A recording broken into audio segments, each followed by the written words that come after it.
챕터 3 지식인가 친밀함인가 반쪽짜리 마음으로는 어림도 없다. 내가 캘리포니아 남부에서 목회할 때 제너럴 호스피털 이런 드라마의 배우가 우리 교회에 다녔다. 그의 이름은 리얼 앤드류스다. 그는 매주 빠짐없이 교회에 출석하면서 신앙인으로 성장해 갔다. 하루는 그가 나를 찾아와 제너럴 호스피털 팬데이가 곧 열리는데 내가 자기 팬들을 위해 복음 증거 시간을 진행해 주었으면 좋겠다고 말했다. 솔직히 나는 드라마를 별로 좋아하지 않는다. 그리고 복음 증거 시간 같은 모임은 되도록 피하려고 한다. 그럼에도 이번만큼은 참여하겠노라고 약속했다. 하나님에 관해 아는 것 vs 하나님을 아는 것. 리얼은 제너럴 호스피털 팬데이를 위해 할리우드에 있는 한 호텔의 커다란 무도회장을 빌렸다. 거기서 나는 전국에서 몰려든 팬들에게 말씀을 전했다. 거기에 온 리얼의 팬이 수백 명에 달한다는 사실이 도무지 믿기지 않았다.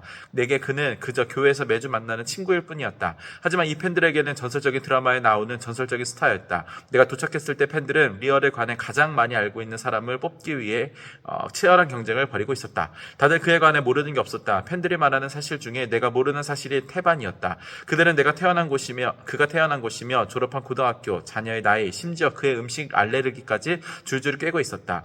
팬들이 그에 관해 나보다 훨씬 더 많이 알고 있다는 사실이 놀랍고 신기했다. 하지만 잘 생각해보면 그 팬들이 리얼을 진짜로 아는 것은 아니다. 그들은 리얼에 관해서만 알 뿐이다. 그들은 사소한 사실들을 알 뿐이지만 나는 그의 신앙 여정을 정확히 알고 있다. 그들은 그가 출연한 장면과 그의 배역이 극중에서 겪는 고통을 알았지만 나는 그의 실제 인격을 알고 있었다. 그들은 그에 관해서만 알았지만 나는 그를 개인적으로 아는 친구였다. 성경을 보면 바리새인이라는 종교 지도자들이 등장한다. 바리새인들은 하나님에 관한 지식에서 타의 추종을 불허했다. 그 당시 성경 퀴즈 대회가 있었다면 보나마나 그들이 상품을 휩쓸었을 것이다. 그들은 하나님에 관해 모르는 것이 없었다. 하지만 정작 하나님을 알지는 못했다. 마태복음 15장 8절에서 예수님은 이러한 바리새인들에 관해 가혹한 평가를 하셨다. 이 백성이 입술로는 나를 공경하되 마음은 내게서 멀도다.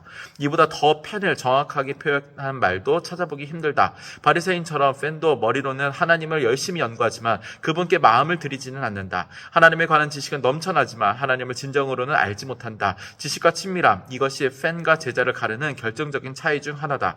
누가복음 7장에서 예수님은 한 바리새인의 저녁 만찬에 초대를 받으셨다. 그 바리새인의 이름은 시몬이었다. 필시 시몬은 예수님의 가르침이 끝난 뒤에 그분을 초대했을 것이다. 얼핏 시몬이 예수님을 존경해서 만찬에 초대한 것처럼 보인다. 하지만 조금만 더 살펴보면 시몬은 존경심이 아니라 관례상 예수님을 초대한 게 분명하다.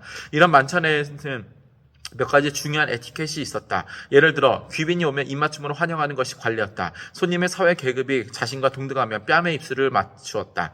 특별히 귀한 손님이면 손에 입을 맞추었다. 인사할 때 입맞춤을 빼먹는 것은 노골적인 무시다. 사람을 집에 불러놓고 아는 채도 하지 않는 것과 같다. 인사를 하지 않고 악수를 청하지도 않는 것이다. 고개도 끄덕이지 않고 인상만 찌푸리는 것이다. 1세기 중동 지방의 또 다른 에티켓은 발을 씻는 것이다. 식사 전에는 반드시 발을 씻어야 했다. 그런데 정말 귀한 손님이 찾아오면 주인이 직접 발을 씻겨 주었다. 그렇지 않으면 종을 시켜 손님을 발을 씻기게 하였다. 반가운 손님이 아니라고 해도 최소한 발 씻을 물을 주어야 했다. 정말 귀한 손님에게는 머리에 부을 기름도 제공했다. 비싸지는 않아도 기름을 제공하며 손님을 귀히 여긴다는 뜻이었다. 하지만 예수님은 시몬의 집에서 입맞춤 환영을 받지 못하셨다. 발을 씻어주는 과정도 없었다. 머리에 부을 기름도 없었다. 시몬은 평생 성경을 연구해왔다. 12살에 성경의 처음 12권을 완벽하게 암송했다. 15살에는 구약 전체를 줄줄 외웠다. 세상에 임할 메시아에 관한 300개 이상의 예언을 토시 하나 틀리지 않고 읊을 수 있었다. 하지만 정작 그는 눈앞에 계신 메시아를 알아보지 못했다. 입맞춤을 하지 않은 손과 씻지 않은 발과 기름을 붓지 않은 머리의 주인공이 메시아라고는 꿈에도 생각하지 못했다. 그는 예수님에 관해서는 모르는 게 없었지만 정작 예수님을 알지는 못했던 것이다. 안타까운 노릇이다. 지식과 친밀함을 혼동하지 말라. 팬인가 제자인가 진단하기 2. 예수님에 관해서 아는가 아니면 예수님을 진정으로 아는가. 팬은 지식과 친밀함을 혼동한다. 팬은 예수님에 관해 아는 것과 그분을 진정으로 아는 것을 구분하지 못한다. 교회 안에는 팬이 수두룩하다. 그것은 교회 교육의 방식이 지식만을 쌓아줄 뿐 친밀한 관계를 만들어주지는 못하기 때문이다. 생각해보라. 우리는 교과서로 아는 성경 공부를 좋아한다. 우리는 성경 국과 과정을 진행하고 숙제를 한다. 미리 배포된 인쇄물에 메모를 하고 빈칸을 채우면서 설교를 듣는다. 그래서인지 설교를 수업이나 강의로 부르는 설교자가 많다. 어릴 적부터 교회에 다닌 사람이라면 주일학교에서 교사에게 배웠을 것이다. 여름에는 여름 성경 학교에 참여한다. 혹시 성경 퀴즈 대회에 참여해 본 적이 있는가? 이 대회 승패는 성경 지식의 양과 손을 들거나 버튼을 누르는 속도에 달려있다. 오해하지 말라. 하나님의 말씀을 공부하는 시간은 더없이 귀한 시간이다. 예수님도 구약 성경을 수없이 인용하셨다. 그것은 그분이 그만큼 열심히 성경을 공부하셨다는 증거이다. 문제는 지식 자체가 아니다. 지식만 있고 친밀한 관계는 없는 상태이다. 사실 상대방에 관해 잘 안다고 해서 반드시 상대방과 친하다고는 말할 수 없다. 물론 친밀한 관계일수록 서로에 관해 많이 알아야 하는 것은 사실이다. 하지만 친밀함은 없고 지식만 있는 경우가 너무도 많으니 문제다. 내가 아내와 친밀하다는 증거 중 하나는 아내에 관해 잘 안다는 것이다. 나는 아내가 사용하는 샴푸와 아내가 좋아하는 초밥을 알고 있다. 어떻게 하면 아내를 웃거나 울게 만들지도 안다. 따라서 지식은 친밀함의 일부다. 하지만 지식이 있다고 해서 꼭 친밀함도 있는 것은 아니다. 누가복음 7장의 바리새인과 오늘날 많은 팬들이 그러하다. 그들과 마찬가지로 나도 오랫동안 예수님에 관한 지식을 친밀함으로 오해했다. 예를 들어 나는 말이 트이고부터 성경 66권의 이름을 순서대로 외웠던 것 같다. 그냥 외우는 게 아니라 한 번도 숨 쉬지 않고 끝까지 외울 수 있었다. 한번 해보면 성경 66권의 이름을 단숨에 순서대로 외우는 것이 얼마나 대단한 영적 능력인지 실감할 것이다. 그런데 말이다. 예수님은 그런 능력 따위에 아무런 관심이 없으시다. 예수님은 내 지식이나 재능에 감동하지 않으신다. 솔직히 예수님이 내 지식을 봐주셨으면 좋겠다. 심판의 날에 지식으로 천국행과 지옥행이 정해졌으면 좋겠다.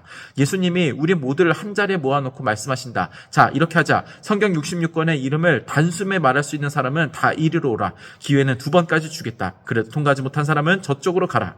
물론 예수님이 이러실 리 없겠지만 이런 심판이라면 나는 자신이 있다. 그렇게 오랫동안 나는 지식만 있으면 제자인 줄 알고 살아왔다.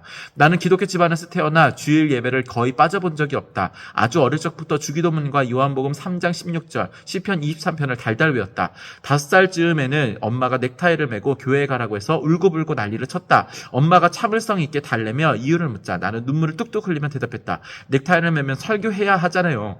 13살에는 아버지가 기가 막히게 만들어내던 침례교식 드라이 헤어 스타일을 고수했다. 또한 나는 그리스도인 복장의 유행에 누구보다 민감했다. 진정한 예수와 보혈의 피 등 온갖 신앙 문구가 새겨진 티셔츠를 샀다. 중학교 시절에는 마이클 조던의 포스터 옆에 예수님 사진을 걸어놓기도 했다. 당시 이 사진은 예수님과 나의 관계를 시각적으로 확인시켜주는 증거물이었다. 나는 조던의 팬인 동시에 예수님의 팬이었다. 나는 예수님에 관한 기록과 통계를 완벽하게 외우고 있었지만 정작 그분을 알지는 못했다. 당신이 내게 왜 예수님의 제자는 되지 못하고 팬에 머물렀냐고 따진다며 나는 당신에게 성경 빨리 찾기 시합을 제의했을 것이다. 인용 배틀에서 나의 화려한 전적도 말할 수 없는 자랑거리였다. 인용 배틀은 상대방이 기권할 때까지 성경 구절을 인용하는 것이다.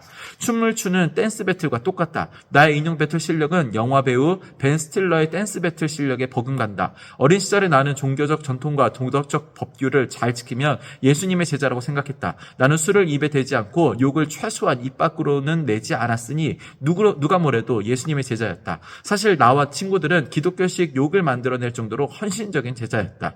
그래도 나는 제자로 인정받지 못하겠다며 기독교 야구 캠프에서 받은 영적 리더십 상장을 보여줄 수밖에 없다. 교회 캠프에서 그 주에 캠프 참여자를 뽑을 때 차석으로 뽑혀받은 리본도 있다. 캠프 대장의 아들이 1등상을 받았을 때 얼마나 분했는지 모른다. 우리는 그 녀석의 사기꾼이라고 불렀다. 나는 예수님과의 진정한 관계보다는 예수님에 관한 지식만을 뽐냈다. 하지만 친밀한 관계는 없이 지식만 있다면 결국 팬일 뿐이다. 깊은 차원의 알미 있다. 아마도 성경에서 친밀한 관계를 가장 잘 표현한 말은 알다일 것이다. 하지만 이 알은 단순한 지식보다 더 깊은 차원의 알을 의미한다. 성경은 창세기 4장 1절의 관계에 대해 이 단어를 처음 사용한다. 아담이 그 아내 이브를 알았다. 여기서 알았다에 해당하는 히브리어는 야다이다. 야다는 다음과 같이 정의하는 것이 가장 정확하다. 서로를 완전히 아는 것. 하지만 NIV 성경은 배경 상황을 반영하여 창세기 4장 1절에 야다를 약간 다르게 번역하고 있다. 아담이 그의 아내 하와와 동침하매. 그림이 그려지는가? 야단은 가벼운 관계가 아니라 남편과 아내가 지극히 친밀한 관계를 나누는 것이다. 이것은 모든 차원에서 깊은 연합이 이루어지는 것이다. 서로를 완전히 알아가는 것이다. 이 아름다운 그림을 통해 우리는 그리스도를 아는 것의 진정한 의미를 가늠해 볼 수 있다. 성적 관계를 지칭하는 히브리어는 이 외에도 많다. 성경의 어떤 부분에서 성관계에 대해 사용된 단어들은 육체적 행위를 지칭한다. 하지만 창세기 4장의 단어는 알다를 의미하는 히브리어 야다다. 이 야다는 단순한 지식을 넘어서는 알을 의미한다. 가장 친밀한 연합을 의미한다. 한 히브리어 학자는 이 단어를 영혼의 뒤엉킴으로 정의한다. 야다는 지식을 넘는 친밀함을 말한다. 알다로 번역되는 이 단어는 남녀 사이의 친밀함을 표현할 때 사용된다. 남녀는 서로 야다한다. 하나님은 우리에게서 바로 이런 종류의 알을 원하신다. 구약에서 야다의 용례를 찾아보며 하나님과의 관계에서 자주 사용된다는 것을 알 수 있다. 야다는 하나님이 우리를 아시는 알을 지칭하는 용어로 자주 사용된다. 하나님은 이미 우리를 그런 식으로 아셨다. 시편 139편에서 다윗은 이 단어를 여러 번 사용하여 우리를 향한 하나님의 알을 표현하고 있다. 여호와여, 주께서 나를 살펴보셨으므로 나를 아시나이다. 주께서 내가 안고 일어섬을 아시고 멀리서도 나의 생각을 밝히 아시오며 나의 모든 길과 내가 눕는 것을 살펴보셨으므로 나의 모든 행위를 익히 아시오니 여호와여, 내 혀의 말을 알지 못하시는 것이 하나도 없으시니이다. 생각해보라. 남편과 아내의 연합을 지칭하는 표현이 하나님과 우리 사이의 알매 대해서도 똑같이 사용된다. 이 사실을 알고 나서 나는 예수님과의 관계를 바라보는 눈이 달라졌다. 예수님이 제자로서 내게 무엇을 원하시는지 알게 되었다. 예수님에 관해서만 안다고 해서 제자가 아니다. 이제는 예수님을 친밀하게 알아야 제자라는 사실을 이해하게 되었다. 예수님께 친밀한 애정을 표현했던 여인.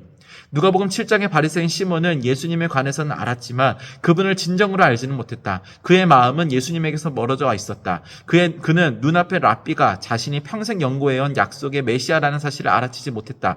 누가는 예수님이 이 바리새인의 집에서 식사를 하시던 중 한 여인이 찾아왔다고 말한다. 아마도 사람들은 서로 훤히 볼 수 있는 앞마당에서 식사를 했을 것이다. 그런데 느닷없이 초대받지 않은 손님이 찾아오면서 분위기가 썰렁해진다. 이 순간의 긴장감을 제대로 느끼려면 이 불청객이 그냥 여인이 아니었다는 사실에 주목해야 한다. 37절을 보면 그 여인은 죄를 지은 여자다. 더 정확히 말하면 그녀는 마을 사람들이 다 아는 창녀다. 하지만 필시 그녀는 이미 예수님의 가르침을 듣고 마음의 변화를 받은 상태였을 것이다. 그 창녀는 예수님께 어떤 가르침을 듣고 변화를 받았을까? 용서? 예수님의 말씀을 듣다가 하나님의 사랑과 용서를 깨닫고 눈물을 흘렸을까? 구속? 하나님께서 삶의 깨진 조각들을 다시 맞추실 수 있다는 사실을 깨달았을까? 여인은 하나님의 자신을 사랑하신다는 사실, 남들은 다 자신을 버려도 하나님은 그렇지 않으셨다는 사실을 깨달았다. 아직 늦지 않았을지 몰라. 나 같은 사람도 그분을 따를 수 있을지 몰라. 여인은 그렇게 속삭였을지 모른다. 예수님을 다시 보고픈 마음이 간절하다. 그런데 예수님이 시몬이라는 바리새인의 집에서 저녁 식사를 하고 계신다는 소문이 들린다. 바리새인과의 저녁이라. 창녀는 죽었다 깨어나도 초대받을 수 없는 자리다. 물론 평소 같으면 그 창녀도 그런 자리에 관심조차 없다. 경멸이 담긴 바리새인의 시선만 받아도 온몸이 쪼그라들 것이다.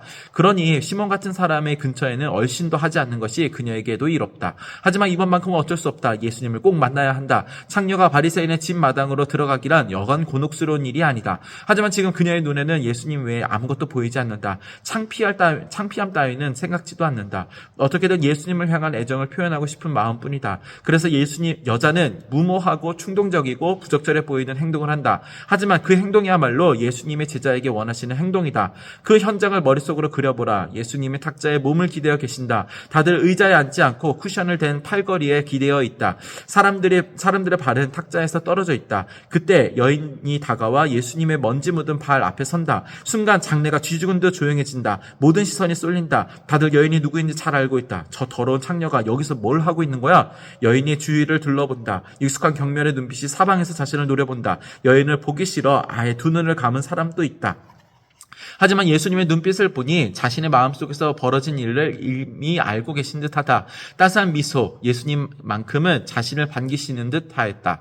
예수님은 사랑하는 딸을 바라보는 인자한 아버지의 눈빛으로 자신을 바라보고 계신다. 자신을 그렇게 바라보는 남자는 여태껏 한 명도 없었다. 그 눈빛에 마음이 녹아들어 눈물이 흐르기 시작한다. 처음에는 몇 방울만 떨어진다. 어느 순간 여인은 땅바닥에 엎드려 예수님의 발에 입을 맞추기 시작한다. 어느새 여인의 얼굴은 온통 눈물바다다. 눈물이 폭포수가 되어 예수님의 먼지 묻은 발을 적신다. 먼지가 묻은 발을 보고서야 여인은 아무도 예수님의 발을 씻어주지 않았다는 사실을 알아챈다.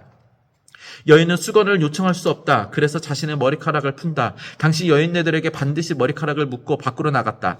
여자가 외간 남자 앞에서 머리카락을 풀어 해치며 추파를 던지는 행위로 간주되어 이혼을 당해도 할 말이 없었다.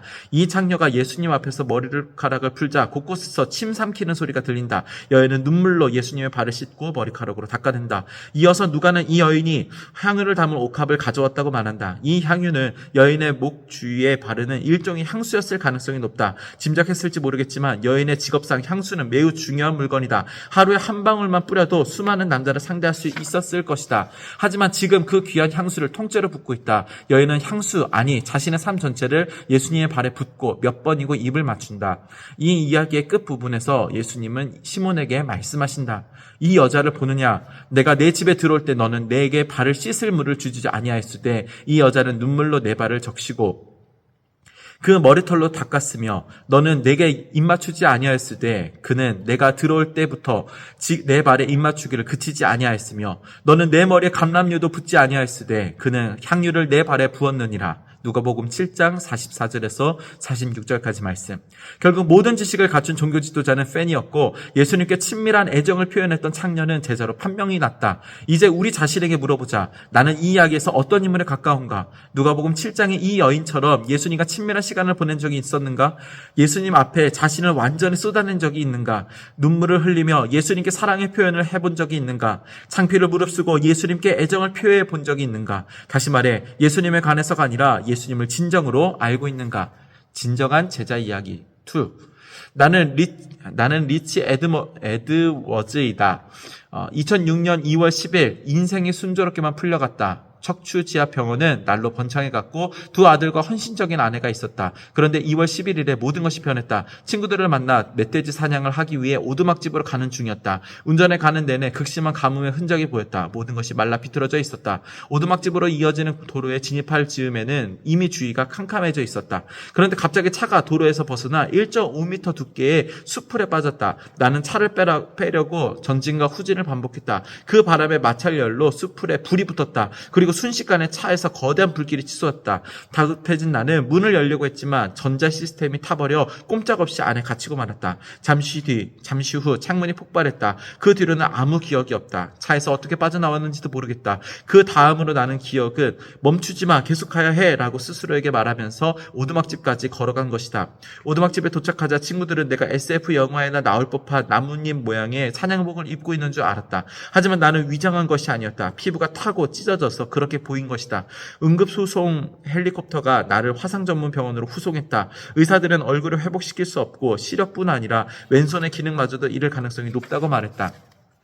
하나님이 내 인생을 완전히 멈추게 하셨다. 나는 성공을 향해 바삐 달리고 있었다. 너무 바빠서 하나님을 생각할 겨를도 없었다. 내 마음의 보좌, 내 우주의 중심에는 하나님이 계시지 않았다. 내가 바로 나의 중심이었다. 하나님이 그 불을 일으키셨다라고 생각하지 않는다. 하지만 하나님이 내 관심을 끌기 위해 불이 붙도록 허락하셨다고 믿는다. 자식에게 다가가려는 부모처럼 하나님은 내 어깨를 잡고 앉히면서 말씀하셨다. 내 말을 좀 들으렴. 그때부터 나의 영적 각성이 시작되었다. 그 4년 만에 나는 손가락 7개를 절단해야 했다. 남은 손가락도 가장 단순한 작업조차 할 수 없을 만큼 망가져 있었다. 의사들은 더 이상 시도해볼 방도가 없다고 말했다. 그때 아내 신디가 손 이식 수술의 가능성을 이야기했다. 그때부터 기증자를 기다리고 테스트를 받고 기도하는 과정이 되풀이되었다. 아내와 함께 성경을 읽고 기도한 시간이 얼마인지 모른다. 마침내 손 이식을 하는 날이 왔다. 20명의 외과의와 3명의 마취 전문의가 17시간 하고도 30분 동안 내 몸에 새로운 양손을 붙였다. 그날 화재 속에서 내가 죽지 않은 것이 기적이라고 말하는 사람이 많다. 맞는 말이다. 하지만 사실 나는 그 화재 속에서 죽었다. 실제로 죽었다. 그날 옛 사람은 죽고 새 사람이 살아났다. 그날 나는 삶의 통제권을 하나님께 넘겨드렸다. 이제 내 삶의 주인은 내가 아니다. 내 모든 것을 예수님 앞에 내려놓았다. 요즘도 아내와 나는 하나님의 영광을 위해 쓰임을 받게 해달라고 날마다 기도한다. 미친 소리처럼 들릴지 모르겠지만 예수님을 모른 채 건강하게 사는 것보다 고통과 장애를 통해서라도 예수님과 친밀한 관계를 얻는 편이 훨씬 낫다. 내 이름은 리치 에드워드다. 나는 팬이 아니다. 오늘은 여기까지.